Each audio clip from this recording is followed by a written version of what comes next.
Officials at the Department of Homeland Security, DHS, blocked a White House proposal to spotlight Central American migration by busing the migrants into Democrats' sanctuary city neighborhoods, according to the Washington Post. DHS staffers leaked the hardball proposal to Democrat legislators, the newspaper reported. House Speaker Nancy Pelosi's district in San Francisco was among those the White House wanted to target, according to DHS officials.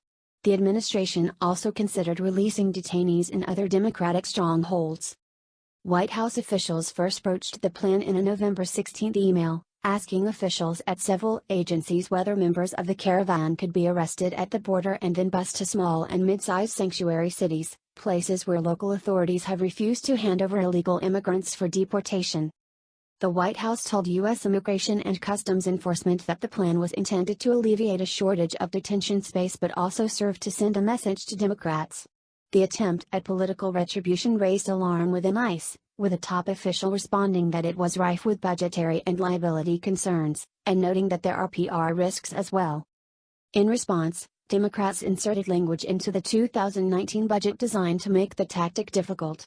The language grants $114 million for busing migrants in 2019, but only for delivering migrants into shelters capable of accepting the migrants. Within the $114,147,000 increase above the fiscal year 2018 funding level for the Transportation and Removal Program, ICE is directed to provide for the transportation of migrants to such shelters based on where collaborating organizations have open sheltering capacity, including during surge periods. President Donald Trump recently promised to take a tougher approach when he fired DHS Chief Kirstjen Nielsen, so the potentially powerful tactic may be deployed. If so, the tactic would dramatically show the Democrats' willingness to allow hundreds of thousands of poor migrants to flood into blue-collar Americans' workplaces, neighborhoods, and schools, while also excluding the low-status migrants from upscale, status-conscious, Democrat-run districts such as San Francisco. The plan would also spotlight the Democrats' policy of protecting businesses by hiding migrants and even criminal migrants from repatriation by the DHS. Democrats and progressive advocates are declaring themselves outraged at the hardball tactic. When are Democrats going to try to summon Stephen Miller to Capitol Hill and grill him under oath about his direct role in so much of the chaos, incompetence and increasingly malevolent extremism gripping the Trump administration right now? Asked Washington Post columnist Greg Sargent. He continued. You'll be shocked to hear that Miller was apparently involved in this affair. The Post reports that Miller discussed the proposal with ICE.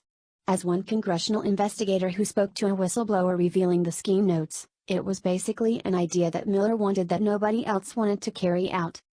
The problem with this ugly scheme, obviously, is the use of migrants and the wielding of their fates as political tools, the idea that they can just be dumped anywhere for the express purpose of pressuring public officials from the opposing party to do Trump's bidding. The presumption that this would pressure them is itself deeply problematic. Then there's the proposed use of public resources for this purpose, which is arguably corrupt and legally dubious.